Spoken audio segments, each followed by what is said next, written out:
Hello guys, in this video, I'm going to tell you how to pin comments on Instagram. So, without wasting any time, let's get into it. To pin a comment, all you have to do is simply open up Instagram on your mobile phone.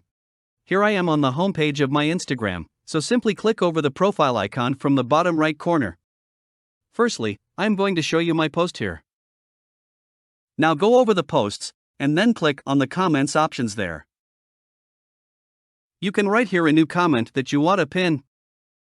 After commenting, simply press and hold that comment. When you hold it, you can see three different options in the upper bar. Simply click over the pin icon, and your comment will be pinned.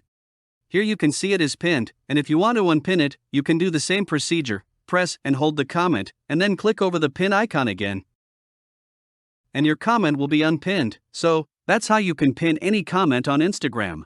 I hope you learned something from this video. If you have any question, don't hesitate to comment down below. And thank you for watching.